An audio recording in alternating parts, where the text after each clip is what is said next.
안녕하십니까? 우리 예수님의 사랑 안에서 참된 자유의 의미를 깨닫고 그 자유를 만끽하는 안식일이 되시기를 기원합니다. 오늘 안교 시간에 또 우리 환영을 했지만 다시 한번 또 우리 지난주에 오셨던 우리 강영태 선생님, 또 김을수 아버님 진심으로 환영드리고요. 또 우리 보성에서 또 신앙생활 하셨던 성도님이신데요. 우리 주님 안에 잠드신 어머님이 사용하시던 성경과 찬미를 가지시고 오늘 참석해 주셨습니다. 우리 이철규 선생님 감사드립니다.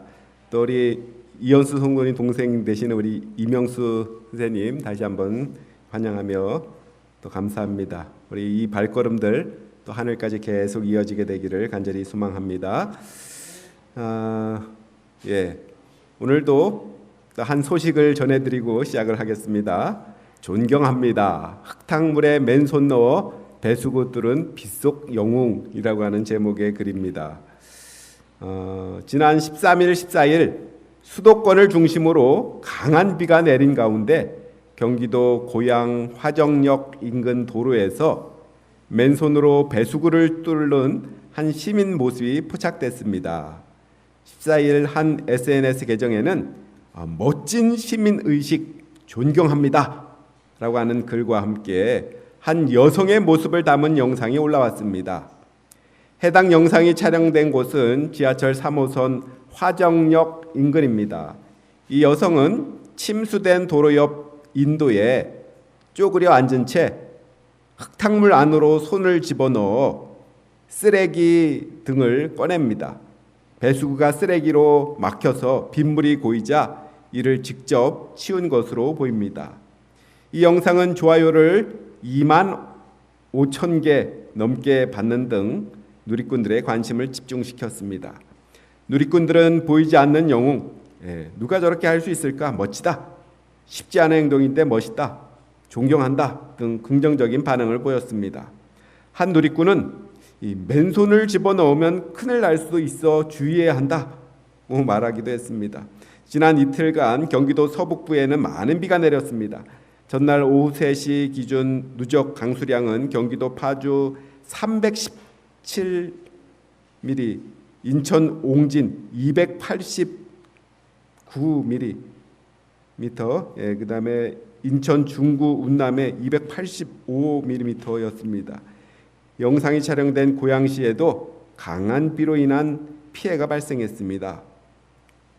덕양구 한 빌라 옆 공터에 가로 1.5m, 세로 3m, 깊이 2에서 3m 크기의 땅꺼짐 현상이 발생했고 또 비닐하우스가 침수되어서 6명이 고립되기도 했습니다. 이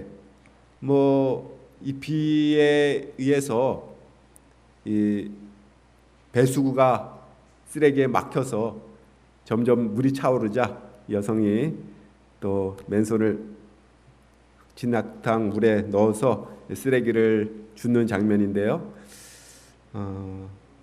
이런 사소한 일 같지만 내가 솔선수범하고 먼저 이렇게 선행을 행할 때 다른 사람들까지도 많은 또 혜택을 받을 수 있겠죠. 이런 일들 우리도 할 수 있을까요? 실행을 하면 좋겠습니다. 다음 한 주간 동안 실천할 TMI입니다. 102번 이웃과 함께 수박을 나눠 드세요. 103번 텃밭의 채소를 이웃과 나눠 드세요. 104번 만난 지 오래된 친구에게 문자를 보내세요. 우리 다음 한 주간 동안 실천할 TMI입니다. 이렇게 좋은 작은 것들 이런 것들을 하면서 그리스도의 사랑을 나누고 또 하나님의 축복과 은혜들을 나누는 삶을 우리 한 주간 또 살아가게 되기를 바라겠습니다. 오늘 이 시간에는 진정한 자유를 찾아서라고 하는 제목으로 말씀을 드리도록 하겠습니다. 좀 긴 말씀인데 우리가 너무나도 잘 아는 탕자의 비유라고 알려진 이 말씀, 누가복음 15장에 있는 말씀을 좀 긴 말씀이지만 좀 함께 교독을 해서 한번 읽어볼까요? 천천히 한번 읽어보겠습니다. 제가 홀수절을 읽고 여러분들이 짝수절 이 노란 글씨를 한번 목소리를 맞춰서 한번 읽어주시기 바랍니다. 또 이르시되 어떤 사람이 두 아들이 있는데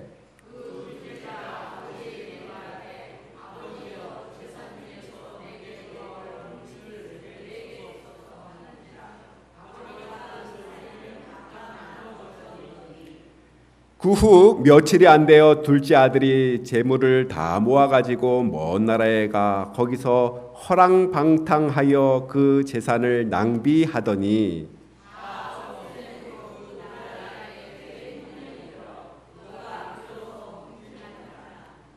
가서 그 나라 백성 중 한 사람에게 붙여 사니 그가 그를 들러 보내어 돼지를 치게 하였는데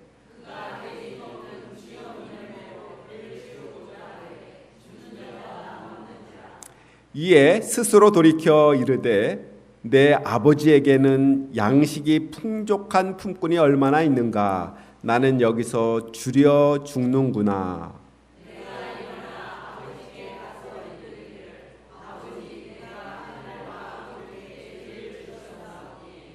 지금부터는 아버지의 아들이라 일컬음을 감당하지 못하겠나이다. 나를 품꾼의 하나로 보소서 하리라 하고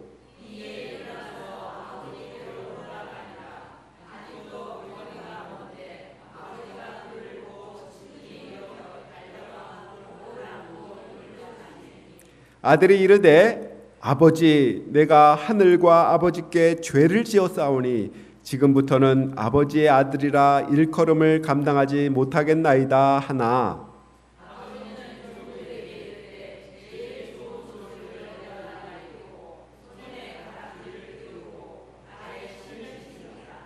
그리고 살진 송아지를 끌어다가 잡으라 우리가 먹고 즐기자.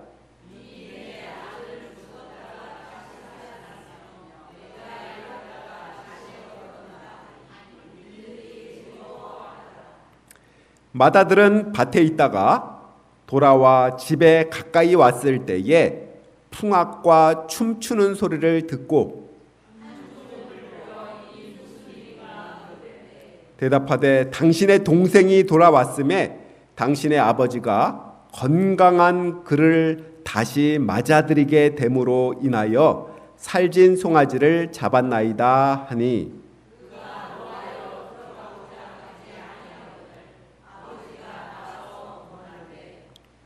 아버지께 대답하여 이르되 내가 여러 해 아버지를 섬겨 명을 어김이 없거늘 내게는 염소 새끼라도 주어 나와 내 벗으로 즐기게 하신 일이 없더니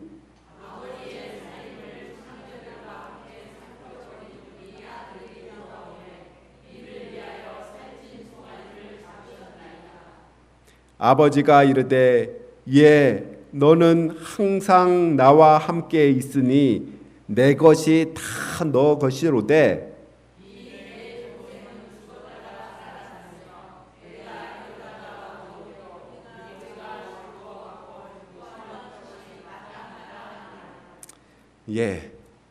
소위 탕자의 비유라고 일컬어지는 오늘 본문의 말씀은 예수님의 여러 비유들 중에서 가장 널리 알려진 비유 중에 하나입니다. 특별히 이 비유는 무한한 하나님의 사랑을 가장 잘 보여주는 비유인데요. 하지만 오늘 이 시간에는 자유라고 하는 관점에서 이 비유를 살펴보려고 합니다. 어제는 우리 한민족이 35년간의 일본 제국주의의 압제에서 해방이 되어서 영예롭게 국권과 또 자유를 되찾은 제80주년 광복절이었습니다. 오늘 이 시간에는 참된 자유라는 것이 무엇인지를 함께 생각해 보려고 합니다. 우리의 신앙생활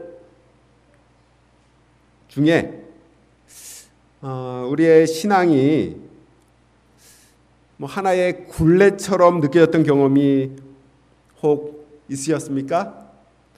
내가 하나님을 몰랐다면 이럴 때는 한번 정말 주먹도 사용해보고, 이럴 때 한번 아주 적당히 속여보기도 하고, 또 이럴 때 한번 쾌락을 즐겨볼 수도 있었을 텐데 하는 생각들을 해본 적이 혹 있으십니까? 문제는 아직도 그런 생각에 머물러 있느냐, 아니면 이제는 그 문제를 해결했느냐, 해결했다면 어떻게 해결했느냐가 아닐까 생각이 됩니다. 오늘 본문에서 우리는 이런 생각을 한번 행동으로 옮겨본 사람의 이야기와 아직까지도 그런 생각을 버리지 못하고 있는 사람의 이야기를 접하게 됩니다. 오늘 이 시간에 이 두 아들의 문제점들을 짚어보면서 진정한 자유가 무엇인지 함께 찾는 작업을 해보도록 하겠습니다. 그럼 첫 번째, 이 첫째 아들의 경우를 한번 살펴보겠습니다. 이 첫째 아들은 모범생입니다. 그리고 착하다라고 하는 평을 듣습니다. 자기 스스로도 29절의 표현처럼 여러 해 동안 아버지를 섬겨 명을 어김이 없었다라고 자부할 만했습니다. 그런데 문제는 무엇입니까? 즐겁지 않다는 겁니다. 신앙에 기쁨이 없다는 것입니다. 내게는 염소 새끼라도 주어서 나와 내 벗으로 즐기게 하신 일이 없었다라고 불평을 합니다. 기쁨으로 아버지를 섬기지 못한 것입니다. 그리고 한 번도 아버지의 명을 어기지 않고 살아왔는데 그것이 다 의무감에서 했다라고 하는 것입니다. 아버지가 주실 그 유산을 바라보면서 마지못해 했다는 것입니다. 그가 큰 아들이다라고 하는 위치 때문에 남을 의식하면서 했다라고 하는 것입니다. 나름대로 하나님의 명을 어김이 없이 사시는 분들 중에 혹 신앙에 기쁨이 없으신 분들, 이런 분들이 의외로 많이 있습니다. 법 없이도 살 수 있을 것이라고 칭찬 듣는 사람들 중에 스스로 피곤하게 사시는 분들이 많이 있는 것입니다. 마치 신앙을 고행하듯이 하시는 분, 기쁨과 상관없이 그저 순종하는 것만이 중요하다고 생각하고 사시는 분들이 있습니다. 이 좌우로 각이 딱 맞는 그런 삶을 사시는 분들이죠.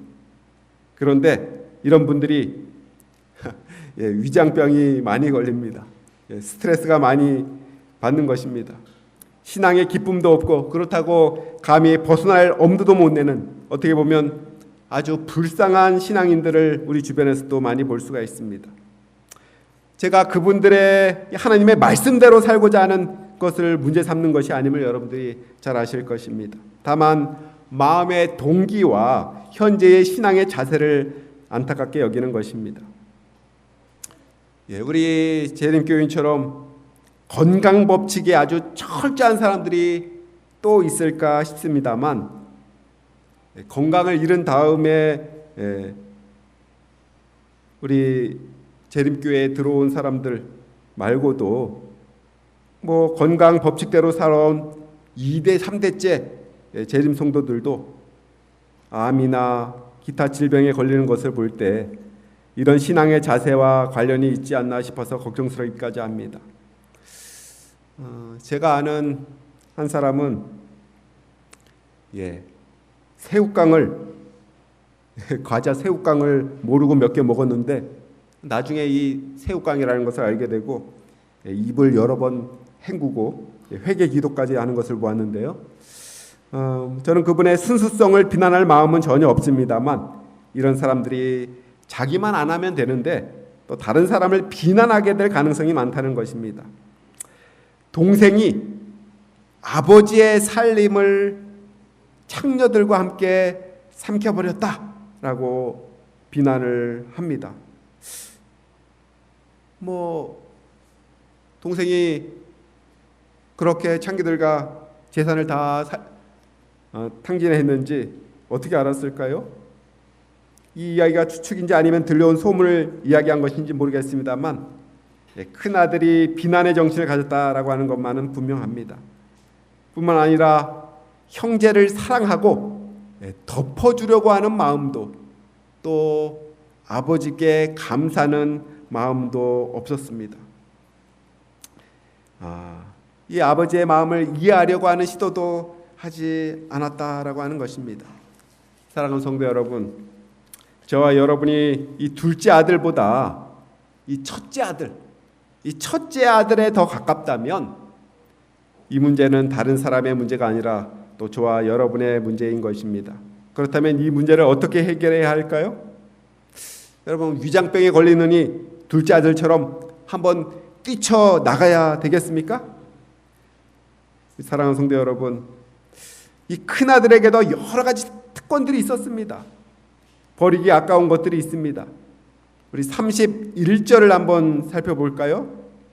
31절에 보게 되면 예라고 하는 호칭이 나오는데요. 테크논이라고 하는 호칭은 매우 사랑하는 자에게 하는 표현입니다. 얘야, 내 사랑하는 아들아 라고 큰아들한테 아버지가 이야기하고 있는 것입니다. 저는 우리 제7일 안식일 예수 재림교회가 여러 가지 약점 중에서도 불구하고 하나님의 특별한 사랑을 받고 있음을 의심치 않습니다. 또한 너는 항상 나와 함께 있으니라고 하는 약속이 주어졌습니다. 예수님과 함께 있다고 하는 것은 그분을 사랑하는 사람들에게는 무엇보다도 좋은 약속인 것입니다. 10년이 넘도록 식물인간인 아버지를 모시고 살았던 사람을 아는데요. 그저 식물인간인 아버지지만 그와 함께 있는 것만으로도 행복하다고 말하는 것을 듣고 깊은 감명을 받았었습니다. 살진 송아지가 없어도 내게는 아버지와 함께 했던 그 아름다운 추억이 있는 것입니다. 세 번째는 내 것이 다 너의 것이다 라고 하는 말씀이 주어졌습니다. 하나님의 계명을 지키며 예수의 증거를 가진 자로서 인내하며 사명을 감당할 때에 하늘 유리바닷가에서 하나님을 찬양하는 그 하늘 찬양대의 일원이 될 것입니다. 물론 보상이라기보다는 선물이라고 할 수 있겠죠. 이런 좋은 특권들을 포기하고 소위 자유라고 하는 것을 찾아서 떠나시겠습니까? 아니죠. 그렇다면 어떻게 하면 좋겠습니까? 우리 첫째 아들의 문제 해결책은 아버지 곁에 머물러 있으면서 우리의 마음가짐을 바꾸는 것이 중요합니다. 그렇다면 어떻게 바꾸면 될까요? 먼저 우리가 얼마나 사랑받는 자인지를 깨닫는 것입니다. 우리가 형제를 향한 사랑이 부족한 이유는, 형제의 잘못이 크게 보이는 이유는 그 받은 사랑, 그 큰 사랑을 그 양만큼 느끼지 못하기 때문에 그렇습니다. 이러한 사랑 결핍증의 원인은 이 사랑을 주시는 분이 문제가 있는 것이 아니라 사랑을 받는 우리의 수용성에 문제가 있는 것입니다. 사랑의 부족은 시기와 질투심으로 나타납니다. 사랑 안에 혹 새로운 사람이 들어오면 긴장하고 내 것 중에 하나라도 뺏길까 봐 두려워합니까?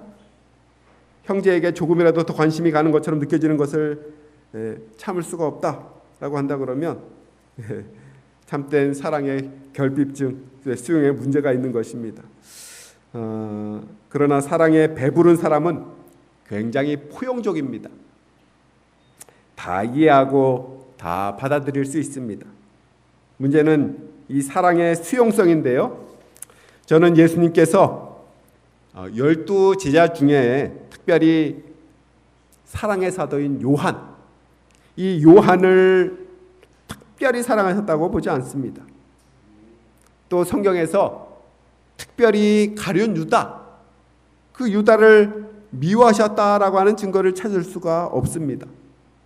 그러나 요한이 자타가 공인하는 예수님의 사랑받는 자가 된 비결은 무엇일까요?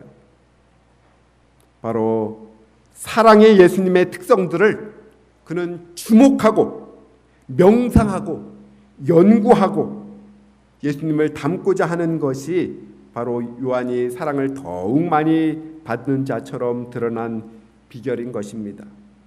사랑하는 성도 여러분, 우리의 신앙이 때때로 굴레처럼 느껴지고 기쁨 없이 삭막하게 느껴진다면 내가 받은 하나님의 그 큰 사랑을 헤아려 보시게 되기를 간절히 바랍니다.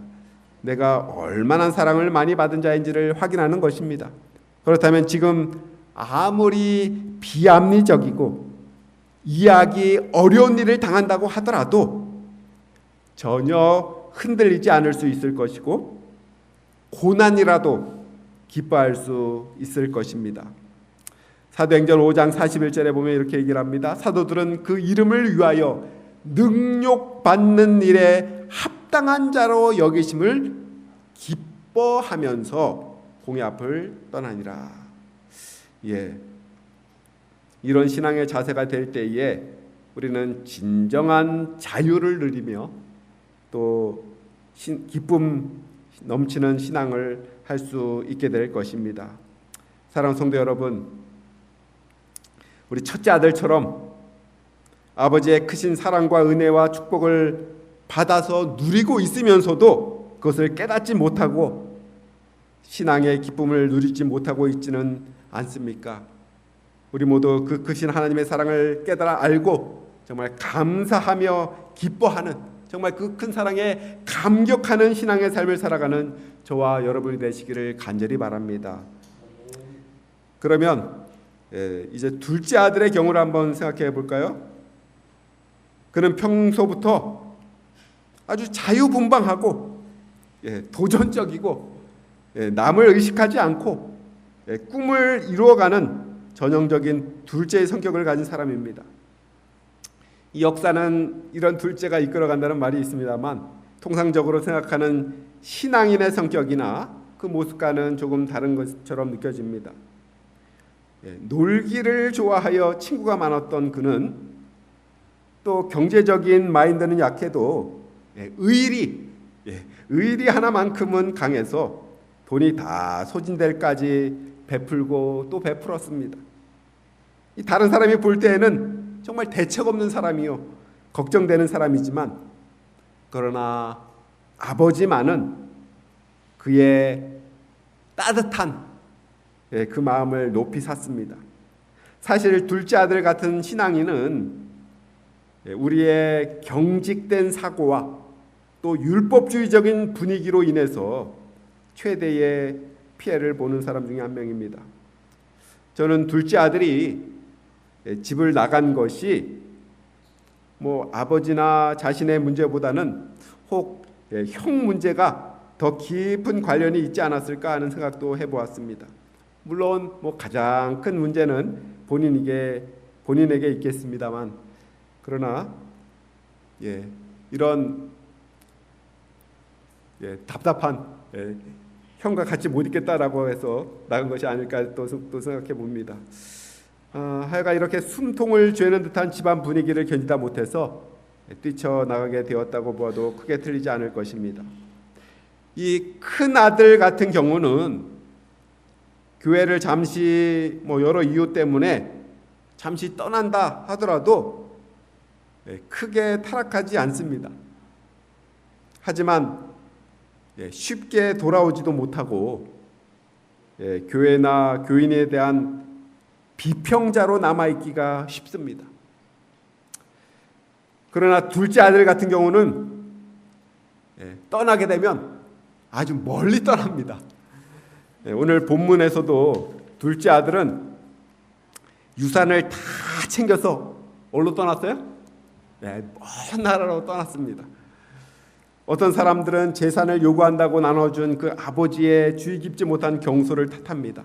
그러나 아버지는 그가 어떻게 할 것을 알았지만 그를 붙들어 둘 수가 없음도 알았습니다. 그래서 성격대로 다루시는 아버지의 모습을 보게 됩니다. 떠나갔다가 자유를 깨닫고 돌아올 아들이 있고요. 집안에 있으면서 자유의 의미를 깨달을 아들이 있는 것입니다.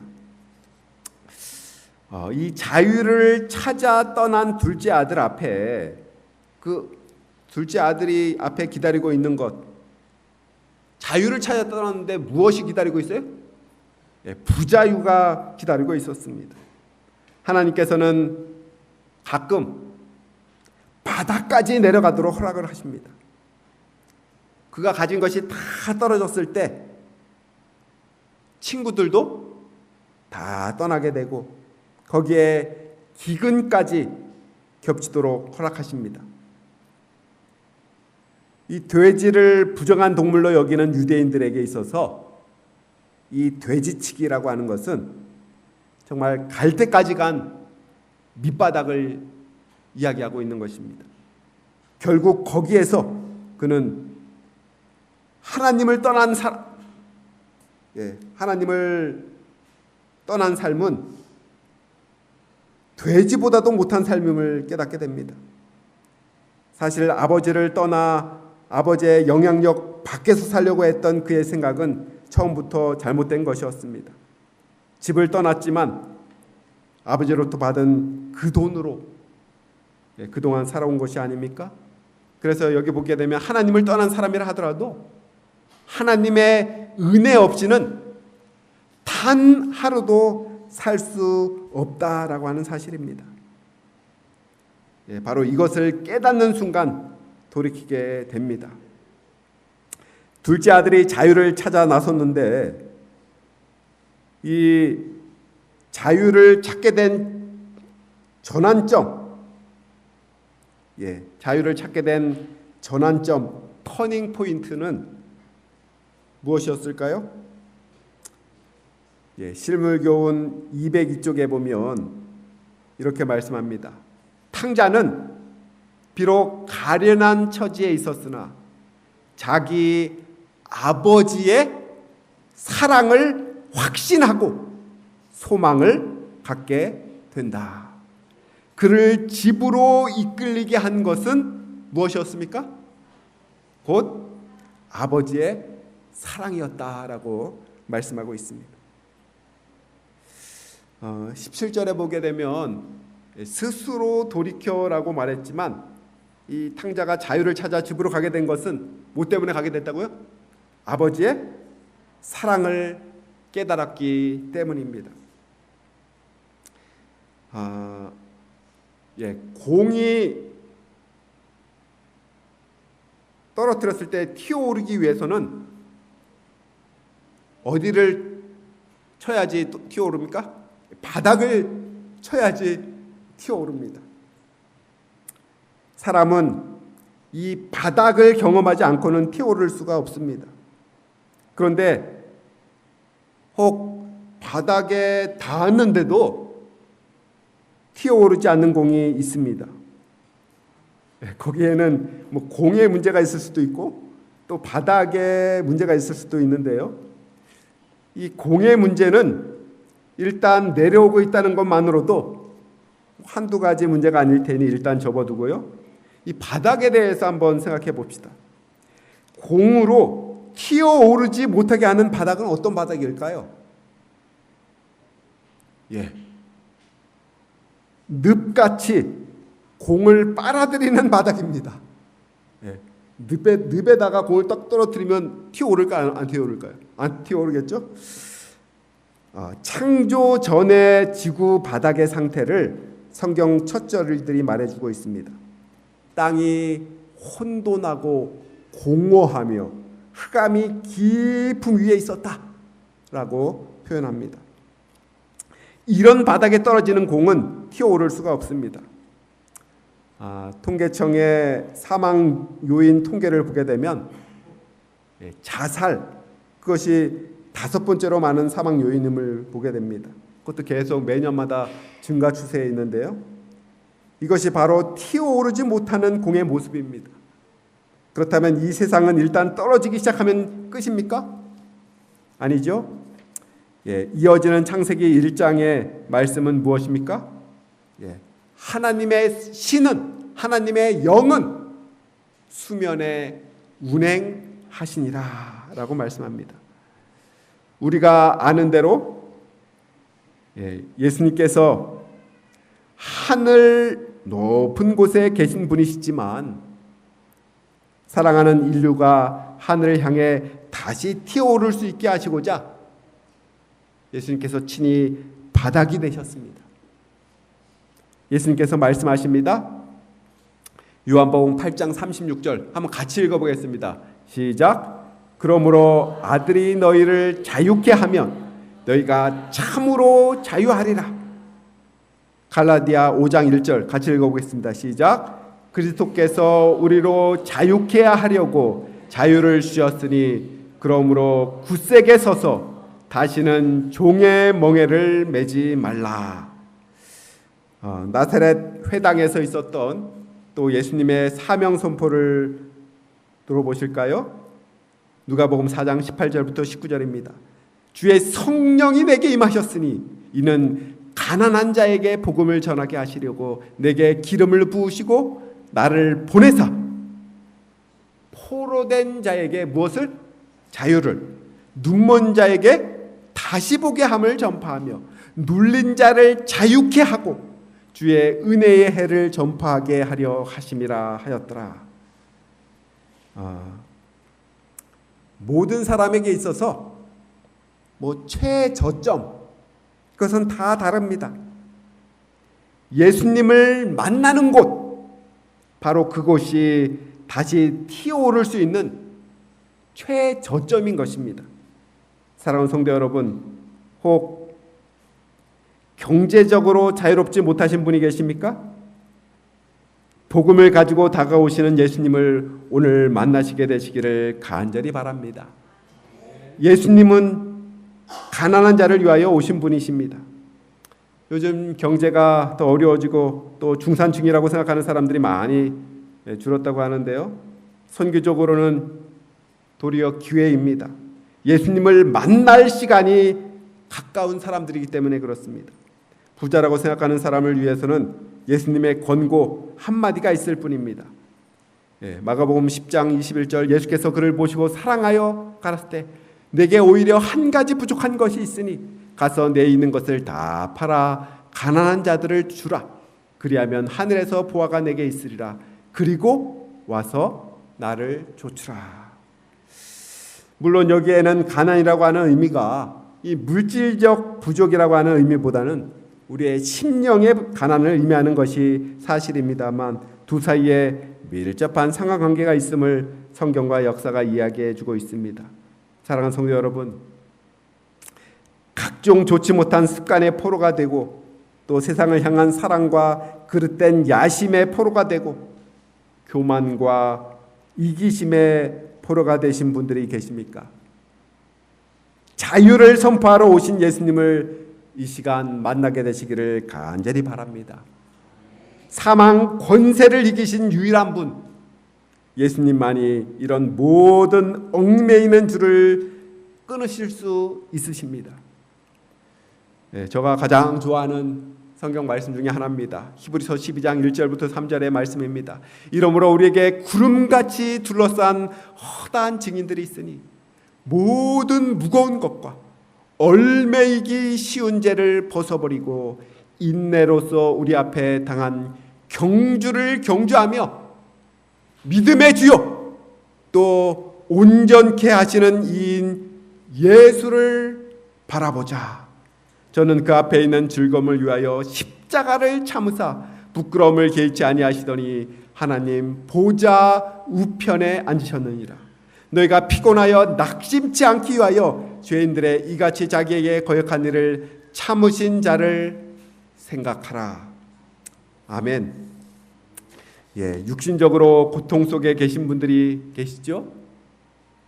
회복과 위로를 주시는 예수님을 오늘 이 시간 다시 한번 만나게 되시기를 간절히 바랍니다. 둘째 아들은 이 돼지우리 안에서 회심을 했습니다. 그가 처음으로 구원과 자유를 경험한 장소는 아이러니하게도 돼지우리 안에서였습니다. 18절과 20절에 보게 되면 내가 일어나 라고 하는 그의 결심과 행동은 외적으로 뿐만 아니라 영적으로도 일어나는 모습입니다. 예수님을 만나서 하늘을 향해서 튀어오르는 모습입니다. 이런 사람을 하나님께서 어떻게 받아들이신지를 20절에서 24절까지 잘 묘사하고 있는데요. 아들을 먼저 발견한 것은 누구였습니까? 아버지였습니다. 아버지는 집을 나간 아들이 언젠가는 돌아올 것을 알고 기다려왔다라고 하는 사실을 보여주고 있습니다. 아버지는 아들이 다가오는 것을 기다릴 수 없었습니다. 그래서 기쁨으로 정말 벗은발로 맨발로 뛰어나갑니다. 아버지가 아들을 위해 제공했던 옷과 가락지와 신발은 종이 아닌 바로 노예가 아닌 아들로 받아들이신다라고 하는 증표였습니다. 둘째 아들로 돌아올 수 있게 한 것은 바로 아버지의 사랑을 깨달았기 때문에 돌아올 수 있었다라고 한다면, 둘째 아들로 아버지 집에서 마음 붙이고 살 수 있게 한 것, 그것은 바로 기대에 넘치는 그 아버지의 큰 사랑의 반응, 맨발로 뛰어나와서 안아주시는 그 아버지의 사랑의 반응 때문이었습니다. 사랑하는 성도 여러분, 아버지 집에 돌아와야 하지만 혹 주저하고 있는 사람이 있다면 그 이유는 큰아들처럼 사시적인 눈을 가지고 보는 사람들이 있기 때문에 그렇습니다.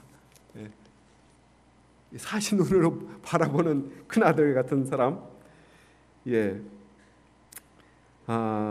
그러나 그런 와중에도 돌아오기로 결심하는 이유는 아버지처럼 아무 책망도 하지 않고 아무것도 묻지 않고 그냥 목을 끌어안고 눈물로 환영하는 사람이 있기 때문인 것입니다.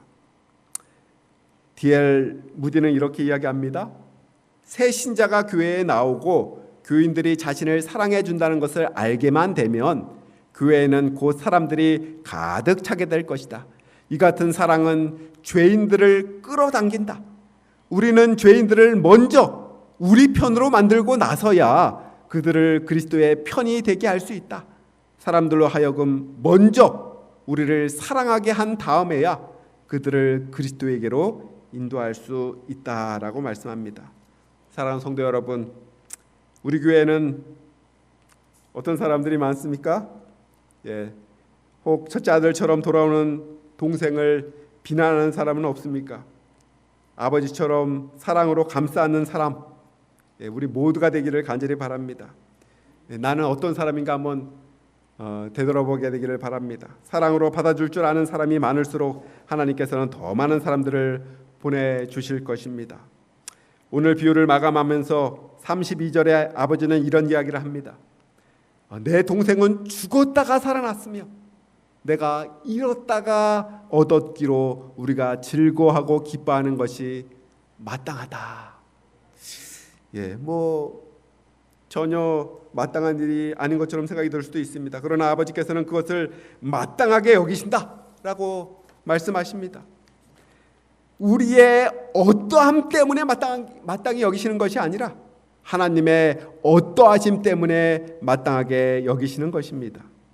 이런 예수님 안에서 우리는 자유와 기쁨을 누리는 것입니다. 큰아들이고 둘째 아들이고 아버지의 담이 없는 사랑 안에서만 모든 문제가 해결되어지고 진정한 자유와 기쁨을 누리게 되는 것입니다.